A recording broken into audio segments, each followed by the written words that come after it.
Buenos días, jóvenes. Espero que hayan pasado un buen fin de semana. Y hoy daremos inicio a otro tema que tiene que ver con aislamiento hospitalario. El aislamiento, su objetivo principal es prevenir la propagación de enfermedades transmisibles entre el personal, entre los pacientes y los visitantes. Normalmente cuando se van a hacer visitas a los enfermos. Habíamos hablado ya sobre una cadena epidemiológica que cuál era la causa originando una enfermedad. Entre esas, y que existían unos seguimientos como la fuente, los mecanismos de transmisión y el huésped. La fuente es la enfermedad aguda, periodo de incubación, portador crónico, el mecanismo de transmisión, la gotica, el contacto y el aire, y el huésped es la edad, la enfermedad base, tratamientos, intervenciones e instrumentaciones.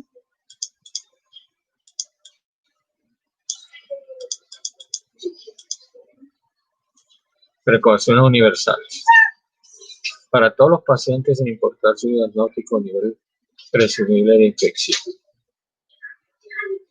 Es decir, el diagnóstico no tiene relevancia cuando se trata de evitar una cadena de propagación o que se propague una infección. Entonces, para esas precauciones adicionales está el aislamiento de contacto, el aislamiento por gotica y el aislamiento aéreo. Ante la sospecha o diagnóstico de infecciones por patógenos epidemiológicamente importantes y altamente transmisibles. Entonces existen ese tipo de aislamientos que nos van a ayudar a evitar de que las enfermedades se transmitan. De estas precauciones universales, ya hemos hablado de algunas, que se trata de lavado de manos, elementos de barrera como guantes, mascarillas, batas, la vacunación de la virus de la hepatitis, el virus de la hepatitis B, y la eliminación de objetos cortantes y punzantes, y la esterilización y desinfección del material clínico. Ya eso lo habíamos hablado en clases anteriores. Bien.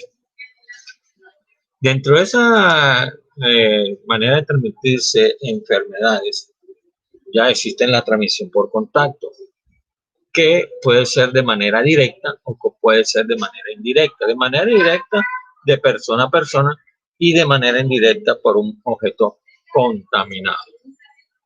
¿Ya? Bien. La transmisión por contacto, ese aislamiento de contacto, debe hacerse con un lavado de manos antes y después de cualquier contacto con el paciente. Es la medida más efectiva, ya que evita, recuerde que nosotros en nuestras manos tenemos, para hacer un recorderis, tenemos microorganismos transitorios, microorganismos que se encuentran de manera permanente, y aquí hay microorganismos también. Igualmente, para ese aislamiento de contacto deben utilizarse guantes y bata adicional cuando se prevea contacto con material infectivo, es decir, con material que puede originar una infección. Y si es necesario trasladar al paciente, las lesiones infectadas y contaminadas deben estar totalmente protegidas. Esa transmisión por gotica. Esa gotica puede ser aquella cuando se generan, ¿en qué casos? Al toser, estornudar y hablar. Así cuando se hacen algunos procedimientos como aspiración, fisioterapia y broncoscopio. Se precisan distancias inferiores a 1 metro. Entonces vea que en actualidad, con todo lo que está pasando con esta pandemia de COVID-19, normalmente piden una distancia entre 1 y 2 metros para evitar, si una persona tiene, aunque no esté contagiada con ese virus, es preferible prevenir porque no se sabe si lo estará o no lo estará. Entonces, una manera de prevención. Bien. Esa transmisión por goticas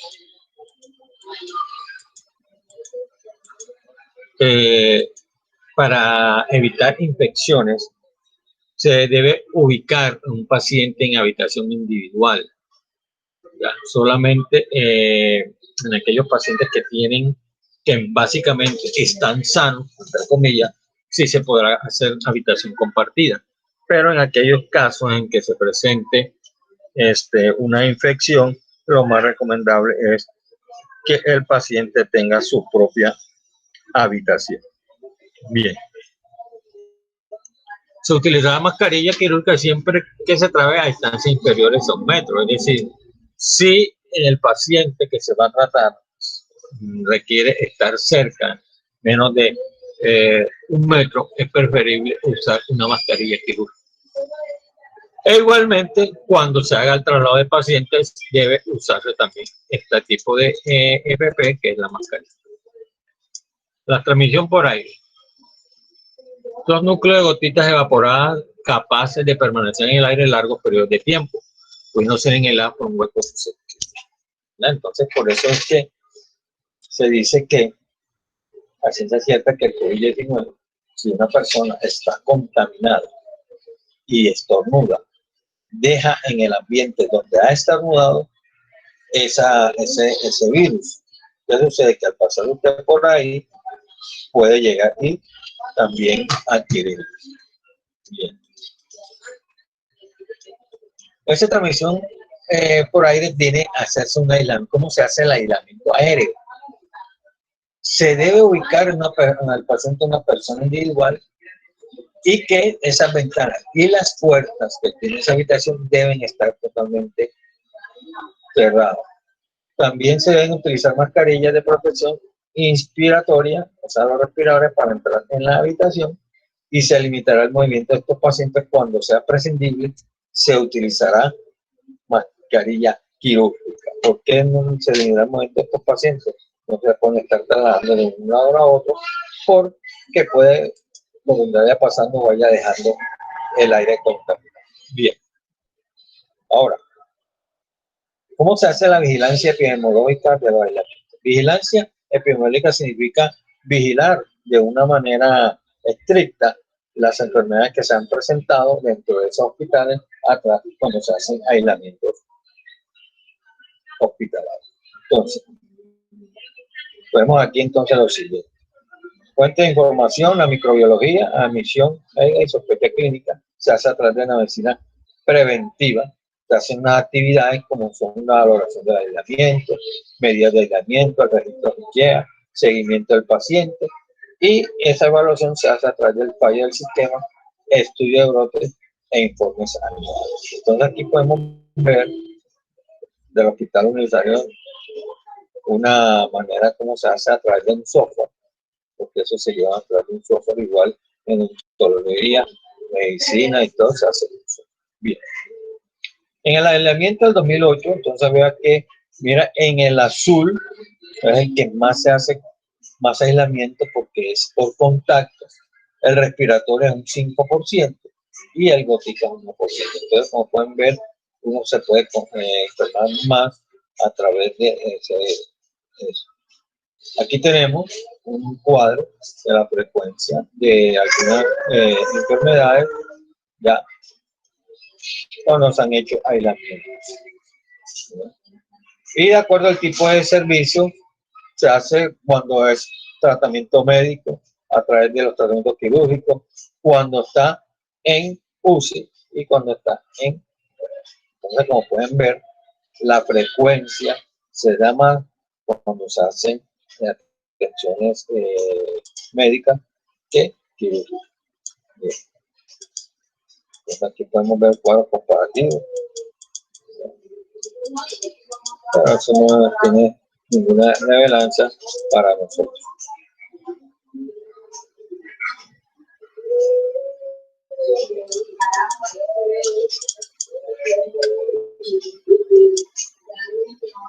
Vamos a ver.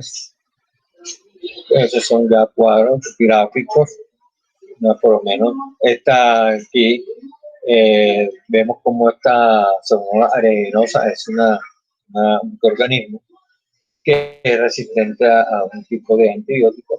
Y mira que entonces cómo se adquiere con el tratamiento médico en un casi 18, quirúrgico casi 11 y en la UCI casi 7. Entonces, no se hacen comparaciones, ¿no? Entonces, esas son cuestiones que se dan en esos aislamientos, como es. Entonces, como pueden ver, los aislamientos, los aislamientos de, pacientes debe ser con sumo cuidado para evitar de que o sea, enfermedades contagiosas. Bien, en el siguiente tema, que es muy importante porque se trata sobre la seguridad del paciente. ¿Ya? Entonces vamos a ver el siguiente tema, que se llama la política de seguridad del paciente. Entonces,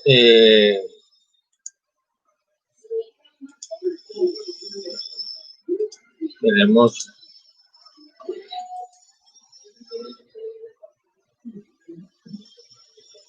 para que puedan ver las diapositivas. Entonces tenemos aquí la política de la seguridad del paciente. Aquí podemos ver una herida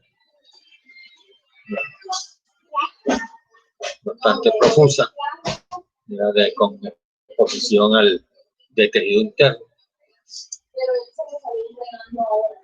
Hablemos de qué es un evento adverso. Dice, son lesiones o complicaciones involuntarias que ocurren durante la atención en salud, las cuales son atribuibles a esta que a la enfermedad subyacente y que pueden conducir a la muerte. Ya. Una incapacidad o el deterioro en el estado de salud del paciente, a la demora del alta o a la prolongación del tiempo de estancia hospitalizado y al incremento de los costos de no calidad. Por lo tanto, por extensión, también aplicamos este concepto a situaciones relacionadas con procesos no asistenciales que potencialmente pueden incidir en la ocurrencia de las situaciones arriba mencionadas. Entonces, un evento adverso es algo que no se espera. Después de tratar al paciente, se presenta y en algunas ocasiones pueden causar la muerte. ¿Ya? Entonces, como podemos ver, tenemos que tener mucho cuidado con eso. Pero, ¿qué son las políticas? ¿Ya? O sea, ¿cuáles son esas normativas que se debe tener una institución con respecto a la seguridad del paciente? Las políticas de las instituciones son los lineamientos de acuerdo a las cuales se seguía su funcionamiento al interior de la organización en un periodo de tiempo. Esa política debe incluir 3 cosas: qué debemos hacer, cómo hacer para llevar a hacerlo y la medida empleada para evaluar lo que hemos hecho. Entonces, ¿cómo debemos hacerlo? Bueno, ¿o qué debemos hacer? Bueno, a ver el procedimiento, ¿ya? ¿Cómo se hace? Son los pasos. Y la medida empleada es la técnica con que se usa para realizar lo que uno piensa hacer.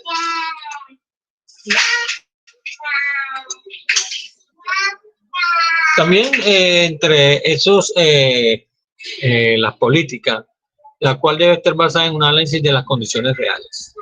Se debe darle prioridad a la calidad del producto o servicio y estar dirigida a la mejora de la estructura y cultura global de la empresa. Debe presentarse a un lenguaje claro y simple. Debe especificar objetivos concretos, debe especificar las prioridades y problemas, debe definir la metodología o el estudio del método que va a emplear y debe tomar la forma de un convenio mutuo entre los niveles de la empresa y no impuesta desde la alta dirección. Bien.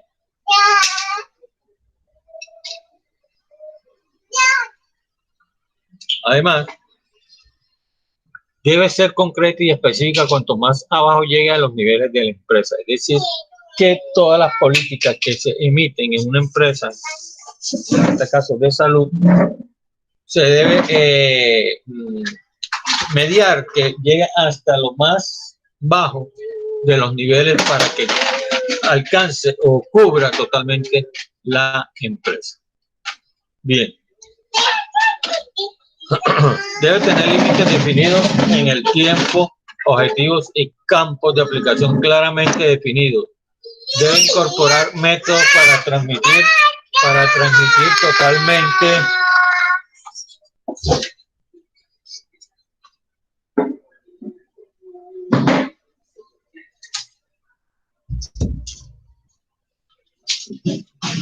totalmente, hemos dicho, para transmitir el total de la empresa todos los nuevos conocimientos adquiridos en el proceso de su ejecución y en la verificación de resultados.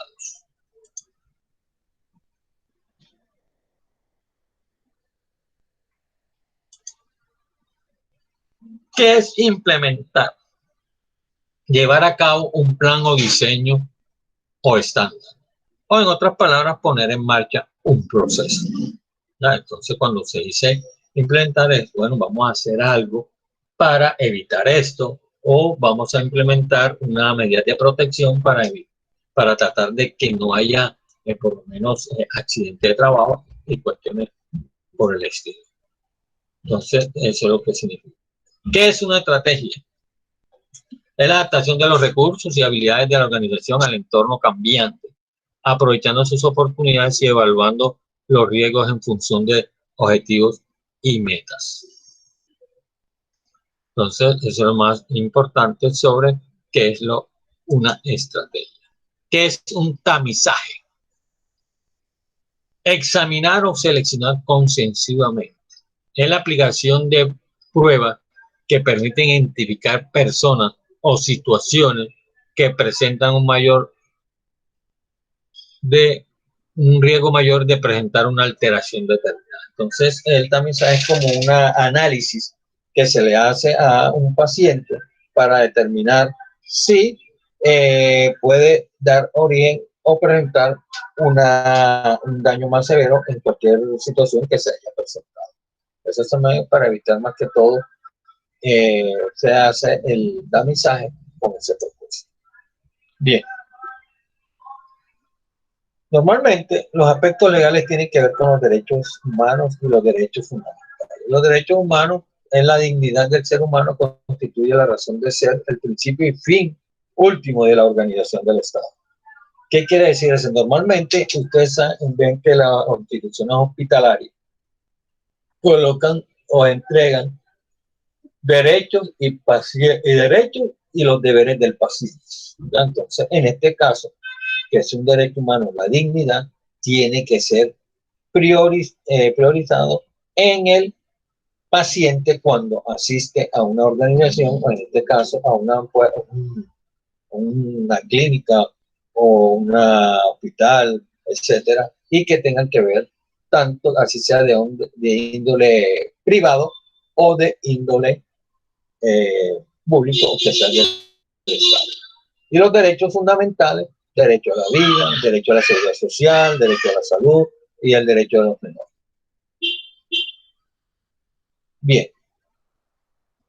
Normalmente, cuando quiero hacer que noten porque me van a responder con sustentación la pregunta del día de hoy, a las 6 de la tarde, la primera, con respecto a la derecho a la vida. ¿Está usted de acuerdo con el aborto? Usted, si está de acuerdo, dice por qué. Y si dice que no, también tiene que sustentar si está de acuerdo con el aborto. Entonces, como son derechos fundamentales, entonces está el derecho a la vida, derecho a la seguridad social, derecho a la salud y derecho de los menores. Bien. Disculpe, profe, es una pregunta que le tenemos que responder al WhatsApp.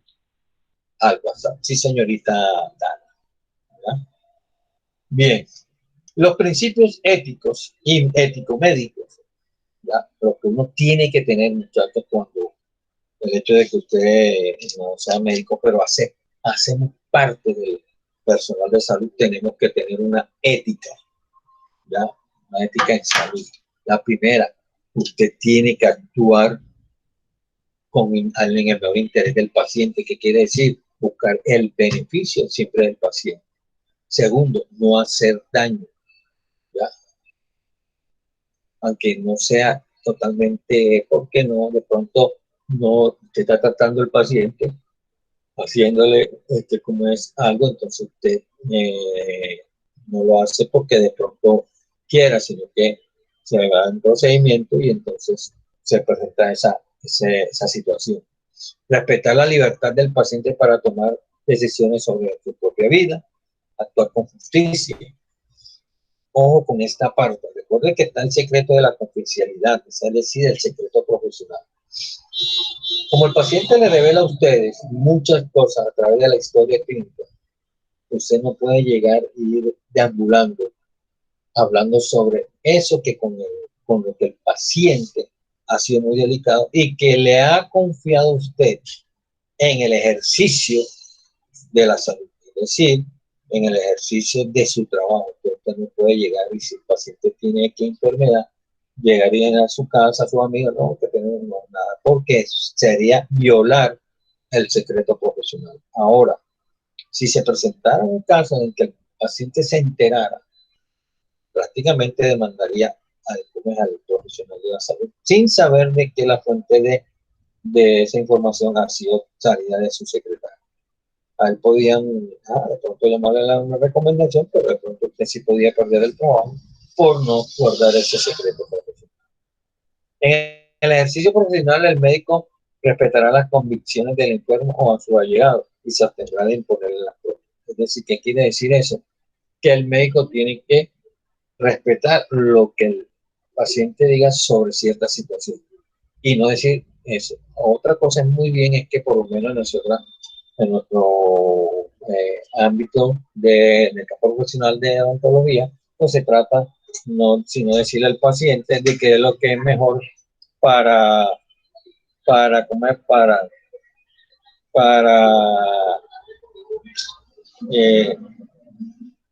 comer, el beneficio de él, ¿ya? Y nunca podrá hacerse mención de un título académico que no posea. Normalmente, cuando un paciente se le dice que es algo que no es, ya, eso sería cometer una falsedad en documentos. ¿Ya? ¿Por qué? Porque usted no puede decir, no, yo soy X cosa y en realidad no lo es.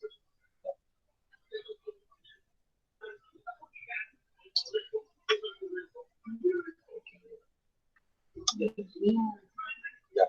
Entonces hay que tener cuidado. Por eso, bien, nosotros cuando vamos a comer en odontología, tenemos que garantizar la atención en el paciente teniendo en cuenta ciertas características del servicio: accesibilidad, oportunidad, pertinencia, continuidad y seguridad. Por eso es que cuando dicen aparecen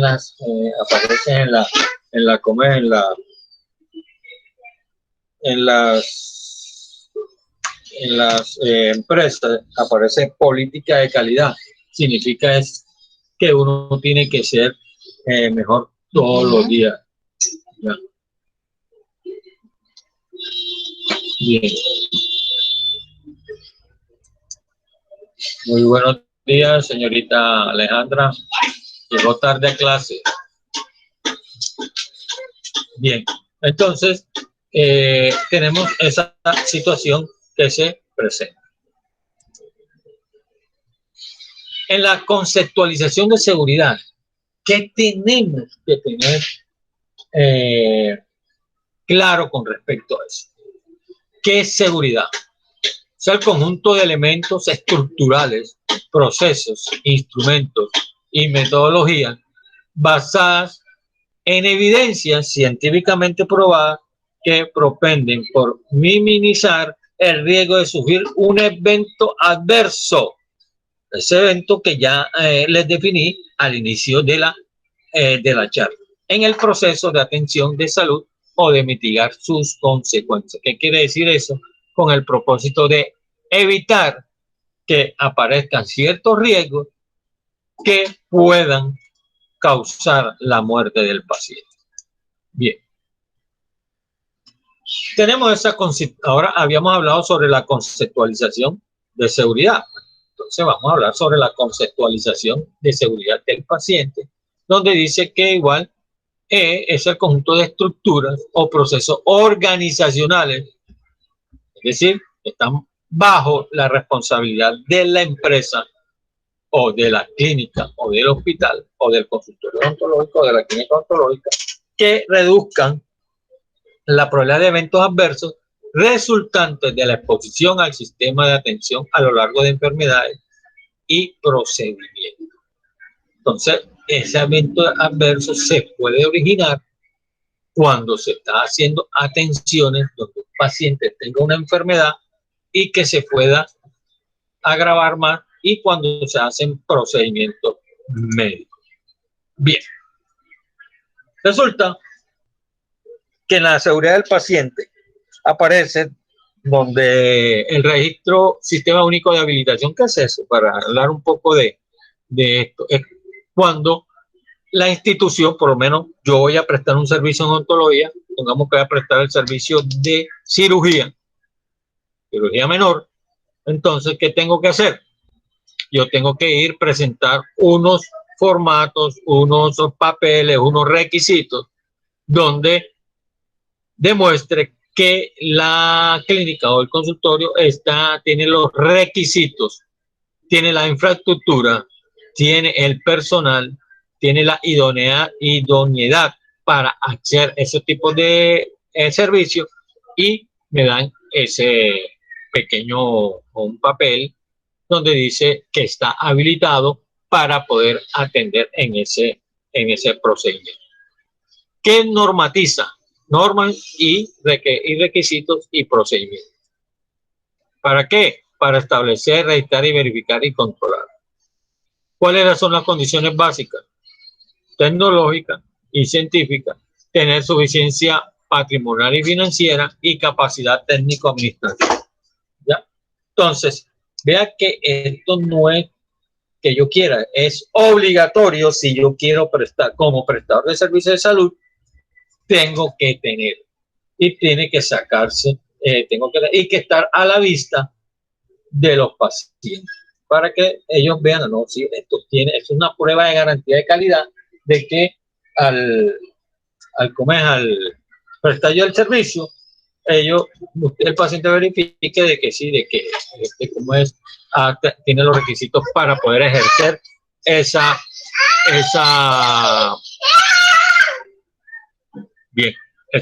servicio.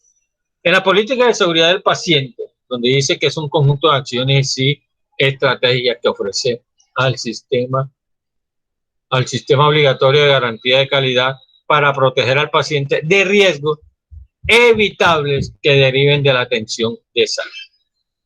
Por eso es que uno tiene que, por lo menos cuando uno va a hacer la habilitación, uno tiene que, le exigen a uno por lo menos un protocolo de sistema de vigilancia, ¿no?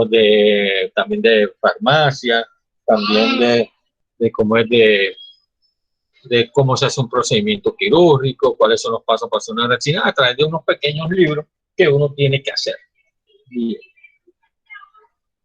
que queden establecidos para uno poder hacer. Bien.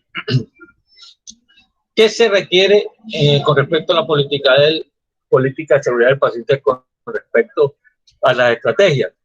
Primero, los sistemas de información institucional. Segundo, en los procesos de tecnología, en la adquisición y entrega de insumos, en la gestión del talento humano institucional, sustentada en el liderazgo institucional y formulación y promoción de la cultura justa. Entonces, vea que la política sobre seguridad del paciente y estrategia. Bien. ¿Cuáles son los objetivos? Los objetivos de esta política de seguridad del paciente es instituir una cultura de seguridad del paciente, debe ser una cultura justa, educar a los funcionarios, al paciente y a su familia y a los conceptos de seguridad y reducir la incidencia de errores y de eventos adversos. Bien. También crear o fomentar un entorno de seguro de la atención, institucionalizar el reporte no punitivo, la confidencialidad, que vuelve a aparecer nuevamente, y establecer el tipo de herramientas, gestión de procesos y metodologías de medición que se van a utilizar. Entonces, como pueden ver, cuando uno va a hacer tratar paciente, uno tiene que tener una serie de requisitos con el propósito de no causarle daño en los procedimientos o generar eventos adversos. También te tiene que tener la cultura de seguridad en los pacientes, reducir incidentes y eventos adversos, como le dije, crear y fomentar entornos seguros, educar, participar y capacitar. Educar significa de que usted tiene que también al paciente, cuando está haciendo una fase higiénica, educarlo sobre lo que debe hacer y no debe hacer. Participar, es decir, involucrar al paciente en lo que usted está haciendo y usted que tiene que estar capacitando todo el tiempo. O tenemos que estar capacitándonos todo el tiempo en estos sistemas para evitar problemas en el paciente.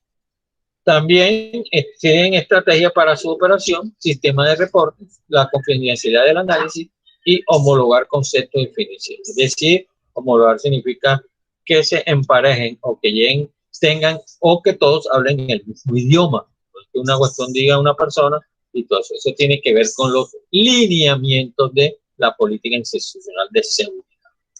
Bien. También tenemos entre esos lineamientos la integración con otras políticas, la alianza del paciente-familia, la definición de recursos y la integración con los procesos asistenciales. Bien, en cuestiones de la cultura de seguridad, vamos a tener unos aspectos comportamentales, los aspectos personales y los aspectos motivacionales.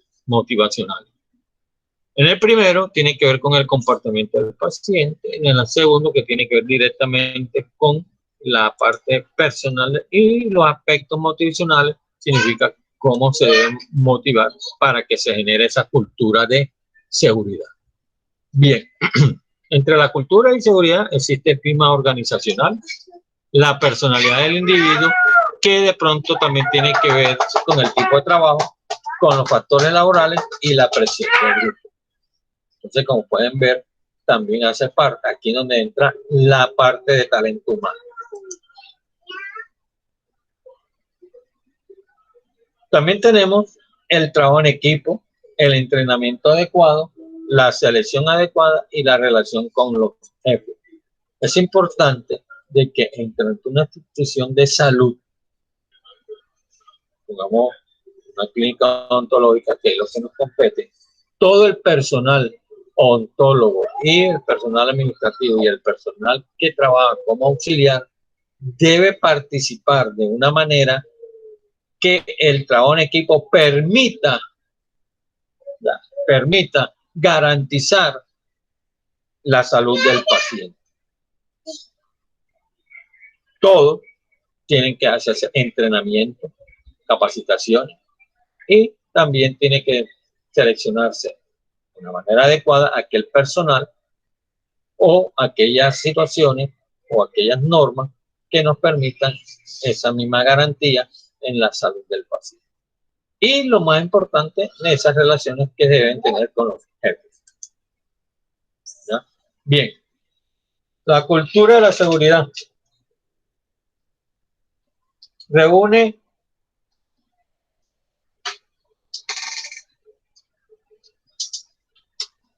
a la gente como miembros de un equipo y da pautas de comportamiento en situaciones normales inusuales. También influye los valores, creencias y comportamientos que miembros de la distinción, grupos sociales y comparten entre sí. y reconocer que la actividad en la cual se desenvuelve puede presentar a propensa a errores y accidentes. Entonces, por eso es necesario que se hagan medidas preventivas, ¿ya?, para no hacer medidas correctivas cuando se presenta un error o un accidente. También que estimula el análisis de errores y equivocaciones sin centrarlo en el individuo que lo cometió. ¿Qué quiere decir eso? Normalmente cuando una persona comete un error, cualquiera que sea de palabra o sea de un procedimiento o por descuido, se centran en criticarlo, pero no se centran en corregir ese error. Es decir, mira, esto está todo mal hecho, sino que entonces hacen señalamiento. Entonces, en ese caso, es preferible decirle lo que no hizo antes de hacerle el señalamiento al individuo que ha cometido esa falta. También promueve la colaboración en los diferentes niveles jerárquicos y destina la seguridad del paciente. Un ejemplo con esa primera parte que le estaba mencionando, por lo menos, que usted esté trabajando y de pronto comete un error en la preparación de un cemento, ¿ya? Preparó el cemento equivocado, entonces no se le debe señalar en ese caso al auxiliar diciéndole cualquier clase de cosas, sino dándole a entender que para ciertos procedimientos el cemento que se utiliza es ese. Entonces es centrarse mejor en la equivocación más que en el individuo que ha cometido esa falta. Bien. Entonces, los factores del sistema que tienen impacto en la seguridad están los factores institucionales del hospital, del servicio, el ambiente de trabajo, los factores de equipo, los factores individuales, características del paciente. Entonces, como pueden ver, cuando se quiere garantizar la seguridad del paciente a través de esas políticas, miren lo que hay que tener en cuenta todo esto. Ya, los factores institucionales, el ambiente de trabajo, factores de equipo, factores individuales, características del paciente. Recuerden que no todos los pacientes son iguales, con el propósito de poder garantizar que esa normativa en la política de seguridad se cumpla. Ahora, ¿cómo hacemos que existe la garantía? Cuando usted dice, no, un año de garantía de X electrodoméstico, significa que la empresa da un tiempo por si acaso ese equipo que usted ha comprado sufre algún daño que está establecido dentro del reglamento de esa regla. Bien. La seguridad ocupacional es el estado operacional, es el estado en que el riesgo de lesiones a las personas o daños de los bienes se reduce y se mantiene en un nivel aceptable o por debajo del mismo por medio de un proceso continuo, identificación de riesgos y gestión de riesgos. La intersección de la cultura a nivel nacional, a nivel organizacional y a nivel profesional. ¿Ya? Entonces vea que las culturas están interrelacionadas. Tenemos el manual de política de seguridad, ¿ya?, que es como un triángulo, como pueden ver, como una pirámide, donde va desde la parte de arriba hacia los niveles más bajos, por lo menos. La política de seguridad se genera desde el director. Se articula con el presupuesto del gerente de financiero. Se planea a través de hoy se evalúa a través de la planeación. Y se comunica o se adhiere con el talento humano. ¿Y quién los ejecuta? Los actores. ¿Y cuáles son los actores? El personal de la salud que presta el servicio. Bien.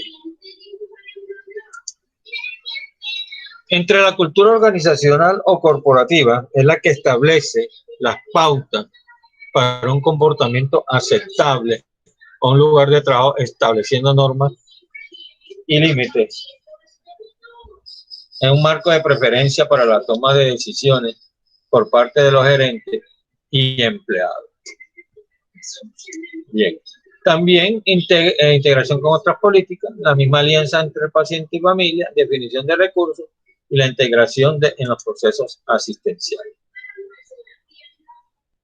Bueno, les quiero mostrar esta imagen que está aquí. Fue algo muy parecido a que cuando yo estuve en UCI con esta cantidad de aparatos, debido de mi problema médico cardíaco. Entonces, como pueden ver, así yo estuve sustentado con estas cantidades de máquinas. Bien, pero gracias a Dios estoy aquí dando batalla otra vez. Bien, tenemos las medidas estratégicas, desarrollar una cultura de seguridad y una formación del personal, disponer de un sistema de notificación de incidentes y eventos adversos no punitivos, confidencialidad y facilidad. Aprender de los errores ayuda a la mejora continua, es decir, si usted comete un error y trabaja en ese error, es obvio que usted no volverá a cometer esos mismos errores. Implantar y desarrollar sistemas de seguridad con evidencia científica, elaboración de procedimientos operativos de calidad. ¿Cuáles son esas tácticas de actuación que tienen que tenerse, que ejercen los actores en ese manual? Tenemos la seguridad de hospitalización, seguridad en la cirugía, seguridad en la información, seguridad de los equipos, agentes terapéuticos y productos sanitarios. Cuando hablamos de la hospitalización es cuando el paciente se encuentra hospitalizado en una cama o que se encuentra en UCI o en cualquier otro pabellón de la clínica o del hospital. En la seguridad de la cirugía, cuando se va a hacer el procedimiento. En la seguridad de la información, que debe ser veraz y concreta, es decir, que se debe mantener, no se debe salir, o sea, darse como es a conocer. Y seguridad de los equipos y agentes terapéuticos y productos sanitarios significa que los equipos y todo lo relacionado con con los procedimientos estén en óptimas condiciones. En la seguridad de hospitalización, prevención de la infección nosocomial. La enfermedad nosocomial es lo mismo conocido como una enfermedad intrahospitalaria.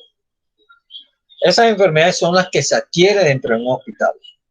¿Y cómo se sabe? Por lo menos un ejemplo. Si un paciente llega, se hospitaliza o tiene una urgencia y está en urgencia para mantenerlo ahí durante 24 horas, ya. Y resulta de que el paciente 3 días después comienza a manifestar ciertas patologías, ciertos signos y síntomas, hacen una trazabilidad y comienzan a mirar 72 horas después, ¿dónde estuvo el paciente? Es que estuvo en una clínica, estuvo en urgencias y estuvo durante 24 horas, y es posible que haya adquirido la enfermedad ahí. Eso es lo que es una enfermedad nosocomial, son aquellas que se adquieren dentro del ámbito hospitalario. En la prevención de hipoglucemia, es decir, aquellos pacientes que sufren de diabetes, soporte vital, el código azul significa cuando hay una urgencia en uno de los pabellones, desarrollo de guías clínicas, prevención y tratamiento de úlceras por presión y prevención de caída. Entonces, es una seguridad del paciente. Aquí, cuando se está canalizando, también me hace recordar cuando me canalizaban para colocarme todos los medicamentos que fueran a mi cuerpo. Bien. En la seguridad de la cirugía, tenemos la anestesia, la esterilización, tenemos el protocolo del material, la seguridad preoperatoria, es decir, lo que se hace antes de iniciar la cirugía, la seguridad intraoperatoria cuando se está teniendo el procedimiento quirúrgico y la seguridad postoperatoria en el estado de convalecencia, es decir, en el estado de recuperación del paciente se debe tener también esa seguridad. ¿Qué quiere decir eso? Por lo menos en odontología Normalmente no es que el hecho de que el paciente se le haya hecho una cirugía, una exodoncia y el paciente se vaya, significa que nuestra responsabilidad acaba ahí. Eso es totalmente falso. Uno tiene que estar pendiente a la evolución del paciente, así sea una pequeña cirugía de una exodoncia. Eso normalmente yo lo hago con mis pacientes, le mantengo durante los 8 días antes de la consulta, de verificación. Estoy pendiente de ver cómo está, cómo es pasando el paciente después del procedimiento quirúrgico. Aquí cuando me estaban colocando el stent, no es que sea ese yo, simplemente para que tengan una idea de cómo se lo traban a uno, toda la seguridad de vida, con guantes, tapabocas, mascarilla, etcétera, totalmente aislado. Entonces ya se puede imaginar qué tipo de procedimiento puede hacerse. En la seguridad de la información, significa seguridad en el uso de la información, no usar la información para propios beneficios, el acceso al archivo, perfiles de usuario y contraseña, la cláusula de confidencialidad que debe firmarse para evitar cualquier información que no debe decirse, respecto a la autonomía del paciente y participación activa en la toma de decisiones del paciente. Y los consentimientos informados, esos consentimientos informados pues lo hablaremos en su debido momento cuando veamos historia clínica. Bien. En la seguridad de agentes terapéuticos, productos sanitarios y equipos, entonces tenemos el uso de medicamentos, el uso de productos sanitarios, el uso de gantes medicinales, de gases, uso de la sangre y equipos. Es decir, mantener a los equipos haciéndole mantenimiento preventivo. Así, en una curación de herida. Bien, los indicadores de seguridad del paciente. Tenemos la esterilización, tenemos la hospitalización y tenemos el mantenimiento. Entonces, la esterilización no es conformidad de material estéril, es decir, que uno debe utilizar material totalmente estéril cuando se hace un procedimiento. En la hospitalización, cuando hay caídas accidentales, reingresos por el mismo proceso, úlceras por presión y en pacientes que ya han estado hospitalizados, y el mantenimiento de eventos adversos producidos por equipo. En la seguridad del paciente tiene que ver el error de la identificación de paciente y erróneas muestras y pruebas diagnósticas. Eso hay que tener cuidado con eso cuando de pronto, por lo menos en el error de la identificación de paciente, porque de pronto recuerde que el paciente ahora se hace a través de la historia clínica como medida de identificación. Y en los errores de muestra y pruebas diagnósticas, que de pronto se coja una muestra y se catalogue en un paciente que no es, ¿ya? Que no dice eso. Bien, uso de la sangre, el consentimiento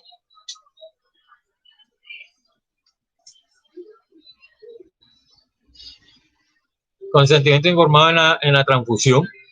No crea, a veces uno a través de una transfusión de sangre puede adquirir una enfermedad, errores en la administración de derivación de la sangre y reacciones institucionales. Bien.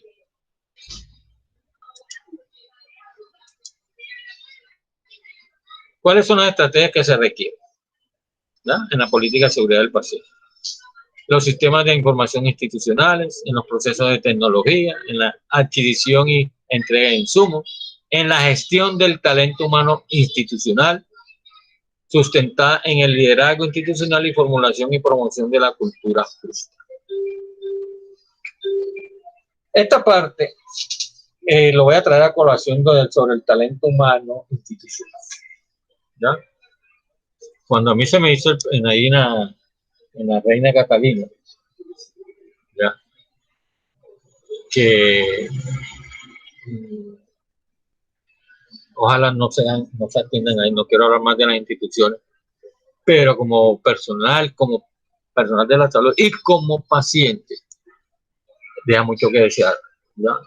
A mí se me vino a atender de una manera ya prioritaria, fue porque se habló con la psicóloga, con la de talento humano, para que se me atendiera ya, porque el procedimiento se estaba demorando después de haber salido de la crisis, y que de pronto, si no podía generar un infarto, un nuevo infarto, o sea, podía tener una muerte súbita, entonces se tuvo que recurrir a última instancia para que se me hiciera el procedimiento, ya estando autorizado por la EPS donde estoy afiliado. Entonces tuvimos que entonces sino ir al Ministerio de, no sé cómo que se llama, no me acuerdo, para poder que se me hiciera la atención. Gracias a Dios la señorita de Talento Humano pues nos colaboró en eso. Bien, las características: tiene que estar articulada en la plataforma estratégica institucional, desarrolla factores explícitos de la misión y visión institucionales y que se ve reflejada en la formulación de los valores y códigos de. También debe estar articulada o hace parte de las políticas institucionales de calidad, cuenta con estrategias y objetivos concretos, define estrategias de articulación con otros objetivos y estrategias. Y incluye mecanismos formales para su evaluación. Los objetivos de la política de seguridad del paciente. Primero, instituir una cultura. Segundo, que esa cultura debe ser justa. Tercero, educar a los funcionarios, pacientes y a su familia en los conceptos de seguridad y reducir la incidencia de los errores y eventos adversos. También crear un entorno seguro de la atención institucional, el reporte no punitivo y dar confidencialidad. Bien. Principio de seguridad del paciente. Uno de los principios recomendados para la formulación de la política de seguridad es su construcción colectiva con el propósito de lograr un mayor compromiso en su implementación. También se recomienda que antes de formular la política, seleccionar un grupo de personas de diferentes ámbitos de la organización y que logre la representatividad de todas las áreas y de jerarquía, y igualmente introducir inicialmente en la plataforma estratégica institucional y en los conceptos básicos de la seguridad del paciente. Entonces aquí tenemos liderazgo, direccionamiento, cultura, sistema, comunicación, factor humano, ser coherente en lo que se dice y se hace, ¿ya? Y lo que se piensa, porque de pronto usted piensa una cosa, dice otra, pero termina haciendo otra. Entonces aquí falta y lo que se piensa, es decir, uno tiene que ser también hacer lo que se piensa, el paciente y su familia, y hacer un debido reporte. Bien, vamos a ver hasta aquí hasta el día de hoy.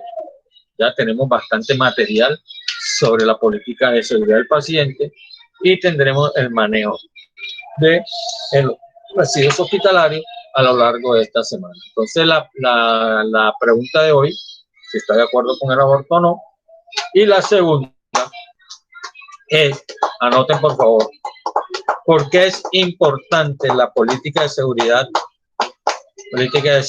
en el paciente para evitar los eventos adversos? Entonces, esta es la segunda pregunta para el día de hoy. ¿Alguna pregunta, Nicole? No está por ahí. Voy a pasar lista. El que no conteste tiene la falla. Buenos días, profe.